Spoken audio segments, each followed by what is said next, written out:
The morning light was just starting to creep through the tall glass windows of Metropolitan Medical Center when Keanu Reeves pushed open the main entrance. He wasn't thinking about how the building looked or how expensive it was. His mind was somewhere else entirely. It was focused on his sister, on how she was doing today, on whether the nurses had managed to get her to eat something for breakfast. He was wearing what he always wore these days, an old gray hoodie that had seen better days, dark jeans with a small tear near the knee, and white sneakers that had carried him through countless hospital corridors. His hair was tucked under a simple black baseball cap, and he kept his head slightly down as he walked. Not because he was famous and worried about being recognized, though that was part of it. Mostly, he just didn't want to draw attention to himself. He wanted to be invisible. For the last 8 months, this hospital had become more familiar to him than his own home. He knew which elevator was fastest during morning hours. He knew that the cafeteria workers smiled more warmly if you said their names. He knew that the waiting area on the 3rd floor got good natural light in the afternoon, perfect for sitting quietly and thinking. He knew all of these things because he had learned them slowly, carefully, paying attention to details the way he always did. His younger sister, Lily, was in room 412 of the oncology ward. That number was burned into his memory. Stage 3 cancer. That's what the doctors had said back in early spring, when the world still felt normal, when neither of them thought this kind of thing would actually happen to them. But it had. And now here he was again, walking through these sterile hallways with a small thermos of green tea, Lily's favorite, in his hands, alongside a worn leather journal where he wrote down things she might forget to remember when the pain got too bad. The elevator doors slid open on the ground floor, and Keanu stepped inside. He pressed the button for the 4th floor and leaned against the cool metal wall. The fluorescent lights hummed above his head. He was thinking about what Lily had said yesterday, about how she was scared she would lose her hair completely and wouldn't recognize herself in the mirror. He had told her that he would recognize her. He would always recognize her. It wasn't about hair or appearances. It was about knowing someone from the inside out, and that never changed. The elevator dinged softly as it climbed. Keanu closed his eyes for a moment and took a breath. He needed to bring good energy today. He needed to be the person Lily could lean on, the person who didn't fall apart, the person who was just there, solid and present, no matter what happened. The doors were opening for the 4th floor when something happened that would stick with him, though not in the way he expected. A man in a white doctor's coat came rushing toward the elevator as Keanu was stepping out. He was tall, with sharp features and an expression that suggested he was thinking about something far more important than the actual people around him. His eyes were fixed on a tablet computer, and he didn't look up until the last second. "Watch where you're going," the doctor said sharply, sidestepping around Keanu without really looking at him. "This hallway isn't a parking lot." Keanu immediately stepped further to the side, pressing himself against the wall to give the doctor more space. "Of course," he said quietly, his voice calm and polite. "My apologies. I didn't mean to be in the way." The doctor glanced at him for just a moment. A quick, dismissive glance that saw nothing. He saw someone unimportant, someone small, someone who didn't matter enough to really notice. Then he turned back to his tablet and walked away, already talking on his phone about some patient case. Keanu stood there for a moment, watching the doctor disappear down the hallway. He didn't feel angry. He was used to this kind of treatment, though not many people would believe that about him. What people didn't understand was that being famous actually made you invisible in a different way. People saw the character he played in movies. They didn't see the actual person. And after a while, Keanu had gotten very good at existing in the world without needing to be noticed. He made his way down the corridor toward room 412, his footsteps quiet on the polished floor.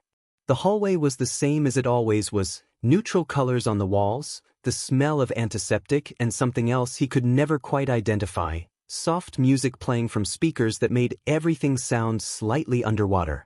Visitors in the waiting areas looked like they were carrying heavy weights. Family members sat with their phones, checking for news they were afraid to hear. A young child was crying somewhere, probably because a parent was sick or injured or worse. Keanu saw all of this and held it gently in his heart. He understood that hospitals were places where people's lives divided into before and after. When he reached room 412, he paused outside the door for just a moment. He straightened his hoodie. He took a breath. He smiled a small smile. Then he pushed the door open quietly. Lily was awake, which was good. Some days she slept through the afternoon, knocked out by medications and exhaustion and pain. But today her eyes were open, and when she saw him, her face changed. It was a subtle thing, but Keanu had learned to notice these small shifts. The tightness around her eyes softened just a little. The set of her mouth relaxed. Even when she was struggling, even when she was afraid, seeing him seemed to help. "Hey," she said, her voice rough from the morphine and the sickness. "You came back." "I always come back," Keanu said, walking over to her bed. He set the thermos on the small table beside her and pulled the leather journal from his jacket pocket. "I brought your tea. It should still be warm." Lily looked at the thermos and then at him. "You're too good to me," she said. Keanu pulled a chair close to the bed and sat down.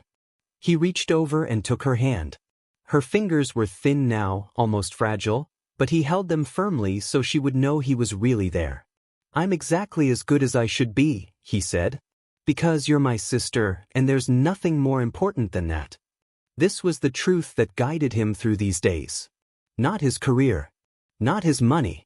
Not any of the things the world thought defined him.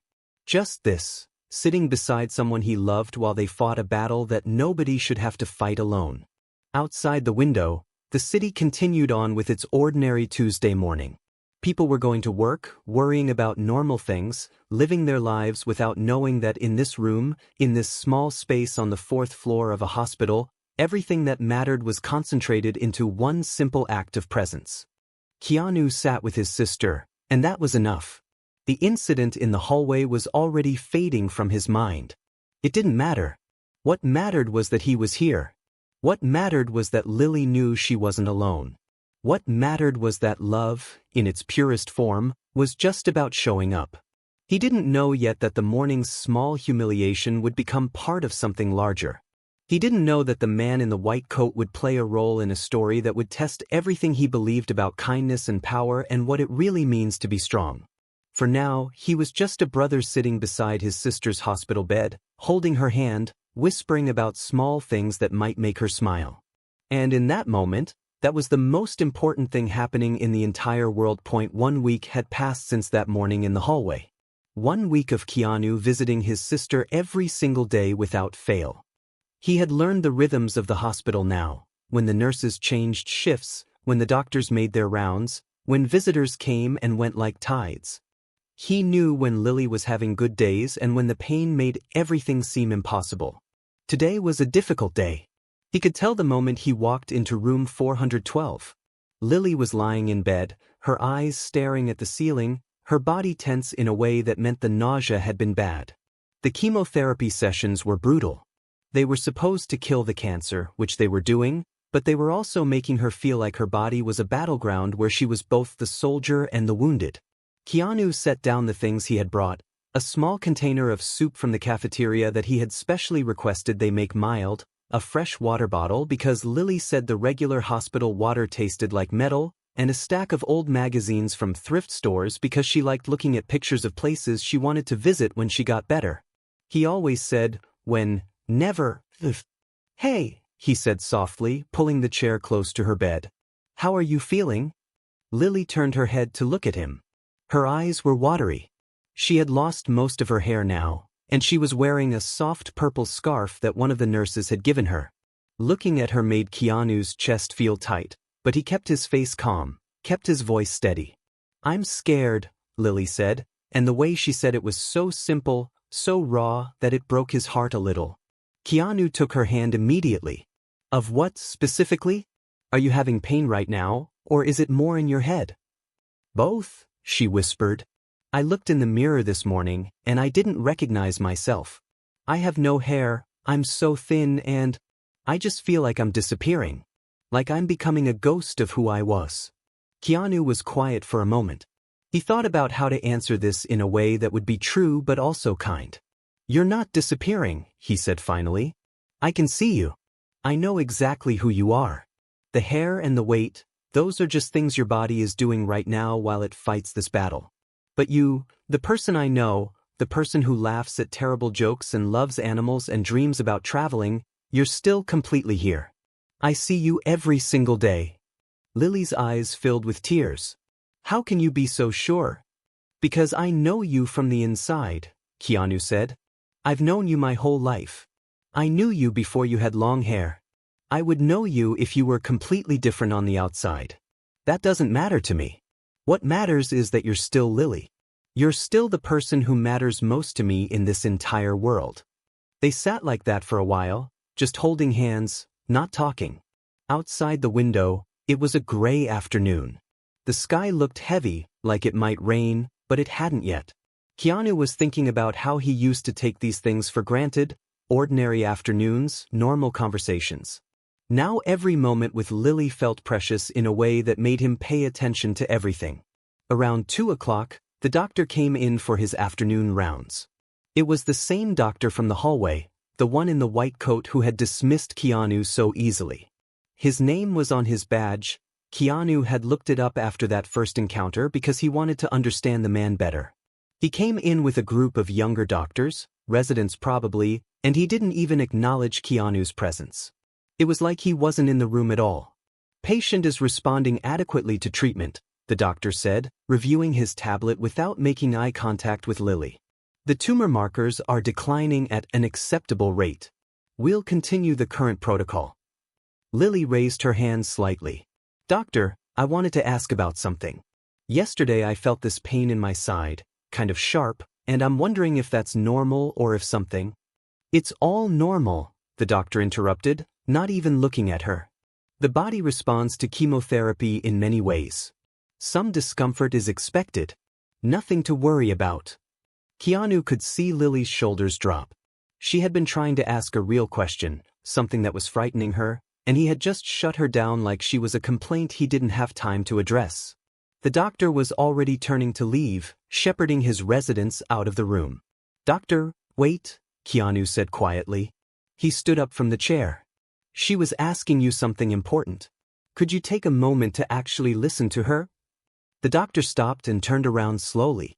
For the first time, he really looked at Keanu, and what he saw was someone in a hoodie and jeans, someone who looked like he didn't belong in a hospital except as a patient. Something flickered across his face, something like irritation at being questioned by what he assumed was just another family member. "Sir, I have 12 more patients to see today. Your sister is receiving excellent care. The pain she's experiencing is par for the course with this type of treatment. There's nothing unusual happening. She was just trying to understand her own body," Keanu said, still calm, still respectful, but with an edge that hadn't been there before. "She has a right to that. She has a right to feel like her doctor is actually listening to her." The doctor's jaw tightened. This is a hospital, not a daycare. And frankly, family members who hover and create dependency make recovery harder, not easier. Policy is that visitors are only allowed during specified visiting hours. This constant presence is not helping your sister. It's making her dependent, anxious, less able to cope on her own. He said it in front of all his residents like it was a clinical observation, like Keanu and Lily were just case studies instead of people. Then he pulled a small notepad from his pocket and wrote something down. "I'm restricting you to visiting hours only," he said, not even bothering to make it a conversation. "It will be better for her emotional recovery. Hospital policy." And then he walked out. For a moment, there was silence in the room. Keanu felt something shift inside him, something like anger, but also something like despair. He turned to Lily, and he could see that she had started to cry silently. "I'm sorry," she whispered. "I don't want you to have to leave. I can't do this without you here." Keanu's first instinct was to argue with the doctor, to find the administrator, to demand that the policy be changed. But he could see the fear in Lily's eyes, fear that having him there was making things worse, fear that she was the reason he was being kicked out. So instead, he sat on the edge of her bed and held her. "Listen to me," he said, his voice steady even though his heart was breaking. "The time we spend together matters. What we have is real and it's good, and nobody can take that away. I will be here during visiting hours, and every single moment I'm here, I'm going to be completely present with you. And when I'm not here, you're going to remember that I'm thinking about you, that I haven't forgotten you, that you matter to me more than anything." "But what if he's right?" Lily asked. "What if I need to be more independent?" "You are strong," Keanu said, and he meant it with every part of himself. "You're the strongest person I know. But being strong doesn't mean doing everything alone. It means letting the people who love you help carry the weight when it gets too heavy. That's not weakness. That's wisdom." That night, after visiting hours ended and Keanu had to leave, he sat in his car in the hospital parking lot for a long time. He didn't cry. He didn't rage. He just sat there and thought about what the doctor had said, about the unfairness of it, about how someone could be so brilliant at their job and so terrible at seeing the actual human beings they were supposed to be helping. And he made a decision. He didn't know exactly what shape it would take yet, but he knew that something had to change. Not just for Lily, but for every person in this hospital who felt unseen, unheard, unimportant. The doctor had humiliated him, but that wasn't what mattered. What mattered was that he had hurt Lily, and Keanu couldn't let that stand. He pulled out his phone and made a call to his lawyer. "I need to set something in motion," he said quietly. "Something I should have done a long time ago." The conference room on the executive floor of Metropolitan Medical Center was nothing like the rest of the hospital. There were no beeping machines here, no antiseptic smells, no fluorescent lights humming overhead. Instead, everything was quiet and expensive. There was a long oak table, leather chairs, and windows that overlooked the city. The kind of room where important decisions were made. Margaret Walsh, the hospital's CEO, sat at the head of the table. She had been in her position for 3 years, and she prided herself on running a tight ship. Budget reports, patient satisfaction scores, staff efficiency metrics, these were the things she thought about. She was scrolling through some numbers on her laptop when her assistant interrupted her. "Ms. Walsh, you have an unusual request," the assistant said, looking nervous. "Someone wants to meet with you this morning." They didn't give a name, but they said it was important and that you would understand who they were when they arrived. They also requested that you bring patient files for a Lily. I have the last name here. Margaret frowned. This was strange. Nobody just demanded meetings with the CEO without going through proper channels. But something in her assistant's tone made her pause. There was a kind of reverence there, a kind of respect mixed with uncertainty. "When are they arriving?" Margaret asked. 10 minutes, the assistant said. Margaret straightened her desk, suddenly nervous in a way she couldn't quite explain. She pulled up the patient file for Lily and reviewed it quickly. She saw the treatment plan, the doctor's notes, the visiting hour restrictions that had been put in place just yesterday. She was making mental notes, preparing her defense of the hospital's policies, when the assistant reappeared. "They're here," the assistant said quietly. The man who walked into the conference room was wearing a gray hoodie and jeans. He looked tired. He had kind eyes and the kind of presence that made you pay attention even though he clearly wasn't trying to get attention. Margaret stood up instinctively, and something about her body language changed. She recognized him. "Mr. Reeves," she said, and her voice shook slightly. I wasn't expecting." "I know," Keanu said, pulling out a chair and sitting down. He didn't smile. He didn't seem angry either. He just seemed sad. "That's part of the problem. I've been coming here for 8 months, and nobody has really seen me. That's fine for me. But it's not fine when it means people like my sister don't get treated the way they should be treated." Margaret sat back down slowly. She had inherited this hospital as one of the country's premier medical centers. It had a reputation for excellence. But she also knew that reputation didn't guarantee that every interaction with every patient was excellent. She was beginning to understand why this meeting was happening. "What can I do for you?" she asked carefully. Keanu pulled a folder across the table and opened it. Inside were emails, complaint forms, patient feedback surveys. All of them documented the same doctor's behavior: dismissive communication with patients, lack of empathy, treating people like medical problems instead of human beings. "This doctor," Keanu said, pointing to the complaints, "has a pattern. And yesterday he told me I couldn't stay with my sister because I was making her dependent. He said it in front of his residents like it was a clinical observation. He said he was implementing hospital policy. Margaret started to speak, but Keanu held up his hand gently. Here's what I need you to understand, Keanu continued. My sister is terrified. She's fighting cancer. And instead of feeling supported by the medical team that's supposed to be helping her, she feels dismissed and alone. That's not good medicine. That's not good anything. Margaret's face had gone pale. She was beginning to understand the full scope of what was happening here. This wasn't just a complaint about one doctor. This was something bigger. Mr. Reeves, she said slowly, I want to be clear about something. 4 years ago, when we were struggling as an institution, a trust fund reached out about acquiring this hospital. It was structured in a way that preserved my position and the mission of the hospital, but the acquisition went through. I've never met the person behind that trust fund. Nobody has. But I understand now that person is you. Keanu nodded slightly. He didn't say anything, but the silence confirmed it. You own this hospital, Margaret said, understanding fully now. I own the building and the equipment, Keanu corrected quietly. But I don't own the care. That belongs to you and your team. And right now, your team is failing some of your most vulnerable patients. There was a knock on the door, and a man in a white doctor's coat walked in, looking confused.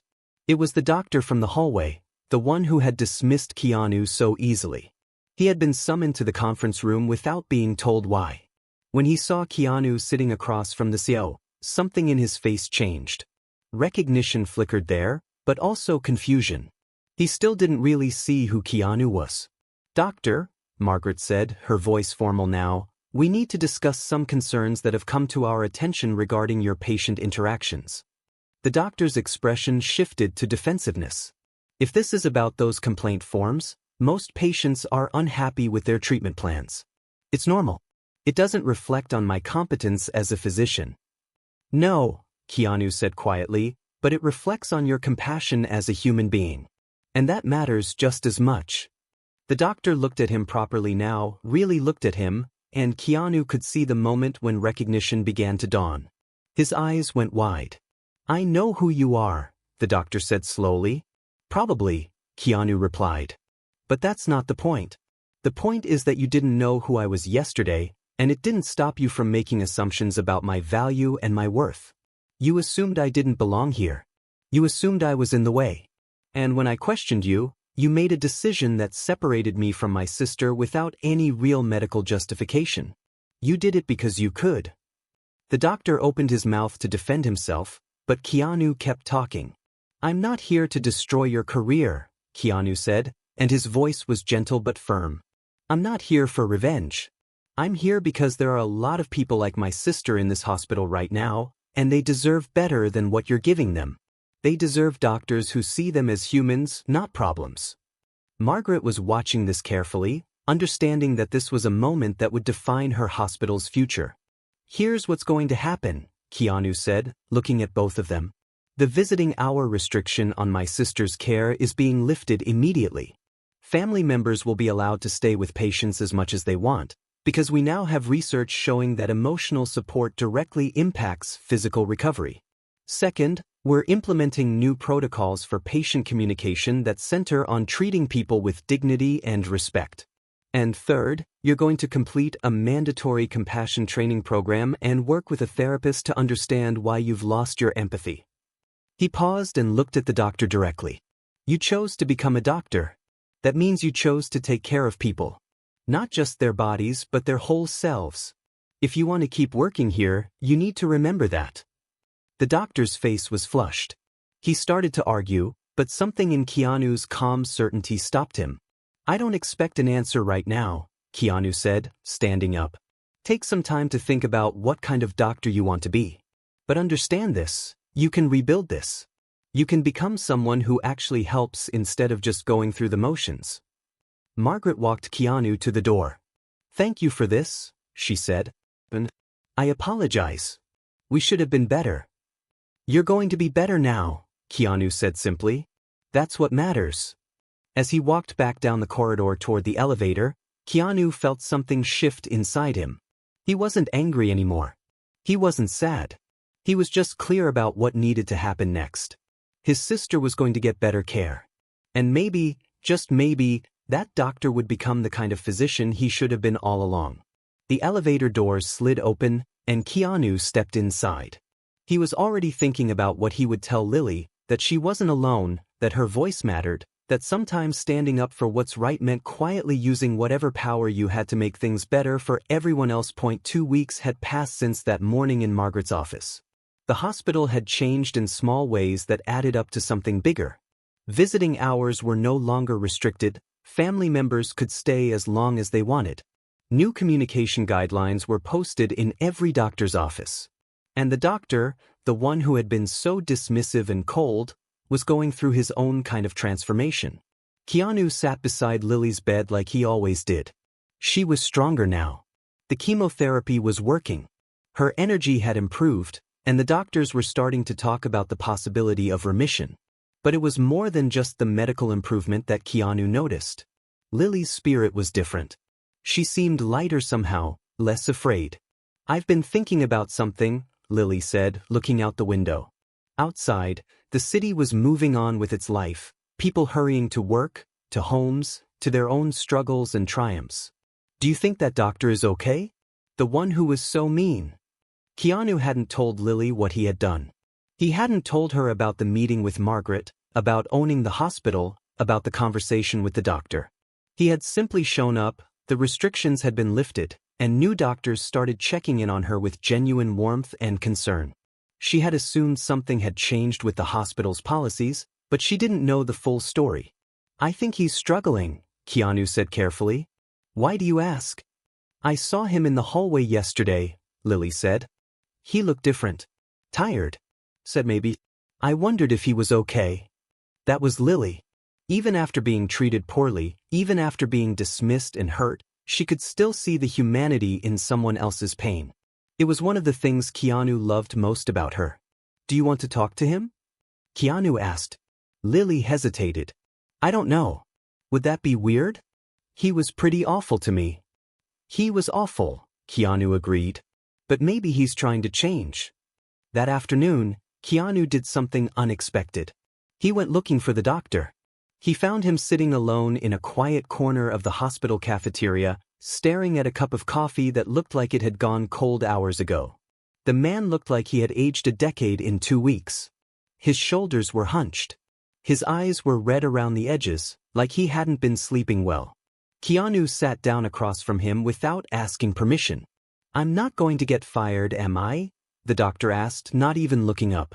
"No," Keanu said. "You're not. But you are going to do the work you committed to doing." The doctor finally looked at him. There was something broken in his expression, something real and raw. "I didn't recognize you," he said quietly. "Even now, I'm not sure I would have recognized you if I just passed you on the street. But I've been thinking about what you said. About assumptions. About how I saw you and decided you didn't matter without even really looking." "Yeah," Keanu said simply. "I've been a doctor for 20 years, the doctor continued, and his voice was barely steady. 20 years. And somewhere along the way, I stopped seeing people. I started seeing problems. I started seeing cases and statistics and complications instead of actual human beings who are terrified and in pain." He put his head in his hands for a moment, and Keanu waited. He didn't try to comfort him or make it better. He just let the man sit with what he was feeling. "I have a daughter," the doctor said finally, looking up. "She's 16. And recently she was hospitalized. Just for a few days, nothing serious, but while I was sitting there with her, I realized something. I realized that I would want every single doctor to treat her the way I want to be treated. I would want them to see her as a whole person, not just as a patient. And then I thought about all the patients I've treated, and I realized I haven't been doing that. I've been doing the exact opposite." Keanu listened. He could hear the genuine regret in the man's voice, the actual pain of understanding what he had become. "Why did you hire me back?" the doctor asked. "You could have just fired me and hired someone else. Someone better." "Because people can change," Keanu said. "But only if they're given the chance to do the work. If I had just fired you, you would have found another hospital and probably continued being the same person. This way, you get to decide who you want to be. That matters, The doctor was quiet for a long time. "I've been going to therapy," he finally said. "And I've been reading about burnout and compassion fatigue. I didn't even know that was a real thing until last week. I thought I was just a terrible person. I didn't realize I was broken." "You're not broken," Keanu said. "You're human. You got lost. But you're finding your way back." That's when Keanu told him about Lily's question, about whether he was okay, about how even after being treated poorly, she could still see his humanity and worry about him. The doctor's eyes filled with tears. "She asked about me?" "She did," Keanu said. "She wondered if you were all right." 3 days later, the doctor went to Lily's room. He didn't bring a tablet or check her chart before entering. He just sat in the chair beside her bed and spoke to her as a human being. "I owe you an apology," he said, and he meant it. "I treated you badly. I treated your brother badly. And there's no excuse for that, but I want you to know that I'm trying to understand why I did it and how to be different going forward." Lily listened carefully. She could tell this wasn't some professional apology. This was a real person trying to make amends. "I forgive you," she said simply. And then, after a pause, she added, "I think people are just doing the best they can with what they know at the time. You didn't know better. Now you do." The doctor left her room and went directly to the bathroom and cried. Later, he would tell his therapist about that moment, about how a woman who had every right to hate him had forgiven him so easily, so completely. It would become a turning point in his own journey. Over the next 2 weeks, the doctor started training new residents. He began every session with a story about a patient named Lily, about how she had asked if he was okay even when he had hurt her. He talked about the importance of seeing patients as whole people, about how compassion wasn't a weakness but the foundation of good medicine. The hospital began to change in bigger ways. Other doctors, inspired by this doctor's transformation, started asking harder questions about their own practices. Staff morale improved because people felt valued. Patient satisfaction scores went up because patients felt seen and heard. Keanu watched all of this happen, and never once did he mention that he owned the hospital. He continued to visit Lily every day. He continued to bring her tea and flowers and sit quietly beside her while she recovered. And slowly, gradually, his sister started to look like herself again. One afternoon, Lily turned to him and said something that stuck with him forever. "You know what I've realized?" she said. "Sometimes the person who hurts you is just hurting too. And when you understand that, you can feel sad for them instead of just angry." Keanu squeezed her hand. "That's a very wise thing to know." "I learned it from watching you," Lily said. "The way you handled everything. The way you didn't try to destroy that doctor. You just tried to help him be better." Keanu didn't respond, but his heart felt full. This was what it meant to use power well. Not to crush people who hurt you, but to offer them the chance to become better versions of themselves. And in doing that, everyone healed, including the person who had done the hurting. The hospital was no longer just a place where people came to get fixed. It had become a place where people came to be seen, to be heard, and to remember that they were never alone. 1 year had passed. The spring weather was warm and gentle as Keanu and Lily walked through the newly finished rooftop garden of Metropolitan Medical Center. Neither of them had expected this garden to exist. It had appeared over the past few months, growing slowly and quietly like everything else at this hospital had changed. Lily was cancer-free. The doctors had confirmed it 6 months ago, and every scan since then had shown nothing but healing. She had regained her weight. Her hair had grown back, and she kept it longer now, as if to celebrate the fact that she had survived. She wore a simple yellow dress, and her smile was the kind of genuine smile that only comes from people who have looked death in the eye and chose to keep living. The rooftop garden was beautiful in a way that didn't feel overdone or artificial. There were flowers, yes, but they were the kind of flowers that attracted butterflies and bees. There were benches scattered throughout, some in sunny spots and some under the shade of small trees. There were pathways made of smooth stone, and along those pathways, quotes had been embedded. Not motivational poster quotes, but real words from real people about courage and healing and what it means to be loved. Lily stopped to read one of them. It was a quote from someone named Roberto, a patient who had written about what it felt like to have his family beside him during his recovery. Another quote was from a nurse named Patricia, about the importance of seeing patients as people, not just patients. Another was from the doctor, the one who had been so harsh with Lily, about learning to love his job again by learning to love the people he was serving. "Did you do this?" Lily asked, turning to her brother. Keanu looked out over the city. The hospital stretched below them, a place where people came broken and left different. Some of them left healed. Some of them left having learned something about themselves. Some of them left having been changed by witnessing the love of another person. "I had the opportunity to help make it happen," Keanu said carefully. "But this garden exists because of everyone who contributed to it. The patients who shared their stories. The staff who believed in the vision. The people who decided this hospital should be about more than just fixing bodies." Lily knew her brother well enough to understand that there was more to the story than he was telling. She had figured out months ago that he had something to do with the changes at the hospital. She had seen the way people treated him with a certain kind of respect when they thought she wasn't looking. She had heard whispers about the mysterious owner who visited anonymously and cared about things like patient dignity and family support. But she had never asked him directly, and he had never told her. That was their way.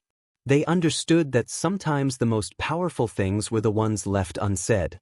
"Come sit with me," Lily said, pulling Keanu toward one of the benches in the afternoon sun. They sat down, and for a long time, neither of them spoke. Keanu thought about the year that had passed. He thought about that first morning, coming into the hospital in his old hoodie, trying to be invisible. He thought about the doctor dismissing him without seeing him. He thought about the night he had sat in his car in the parking lot and made the decision to change things. He thought about how it hadn't been about revenge at all. It had been about something much simpler and much harder. It had been about making sure that what happened to Lily didn't happen to anyone else. "I want to tell you something," Keanu said, breaking the silence. "Something I've learned this past year." "Okay," Lily said, leaning her head against his shoulder. "I spent a lot of my life being seen but not really being looked at," Keanu said. "People would recognize me from movies, but they didn't know me. And I got used to that. I got used to being visible but invisible at the same time. But what I learned here, through you and through this hospital, is that being truly seen by another person is the most important thing in the world." He paused, choosing his words carefully. "That doctor who hurt you, he was invisible too, in his own way. He was so caught up in his own pain and burnout and disconnection that he couldn't see anything or anyone else. But when people started seeing him, really looking at him and asking if he was okay, something changed. He remembered that he was human. And he remembered that being human means having the capacity to hurt people and the capacity to heal them, sometimes within the same day." Lily was quiet, listening. "You could have hated him forever," Keanu continued. "And you would have had every right to. But instead, you forgave him. And that forgiveness didn't hurt him. It saved him. It gave him permission to save himself."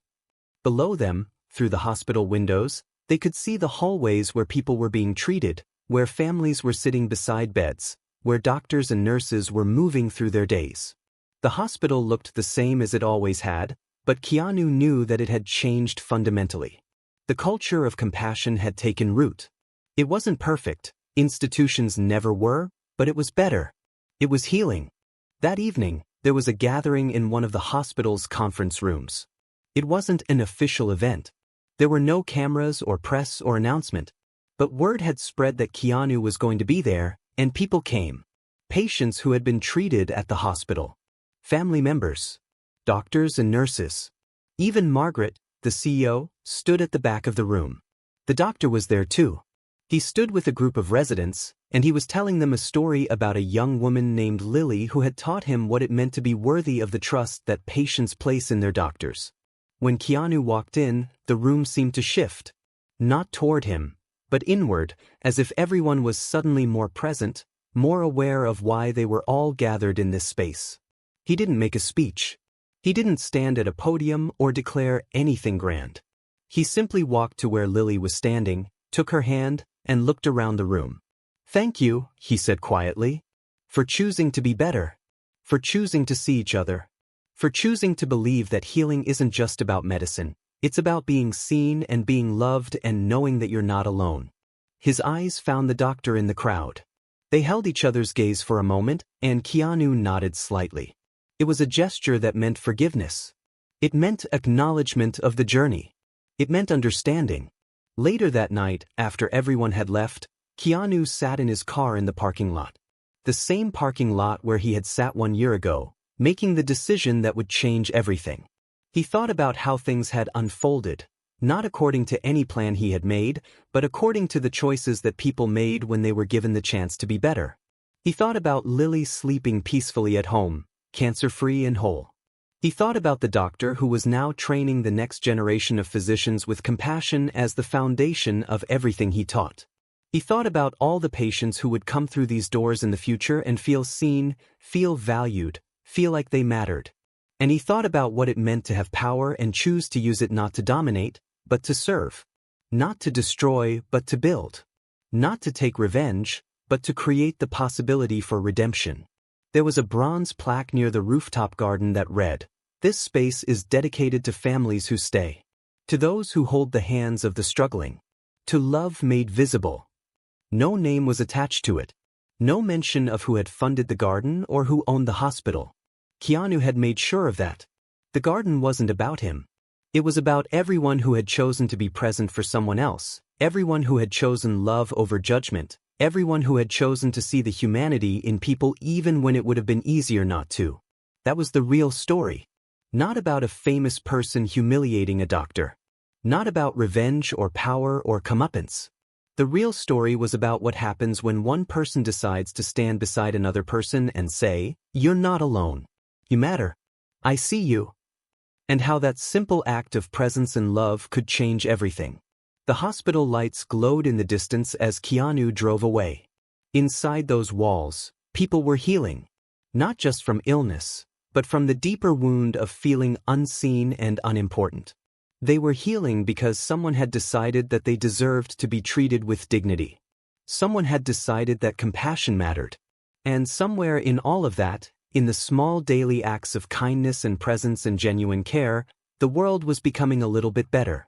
One patient at a time. One family at a time. One heart at a time. That was all it took.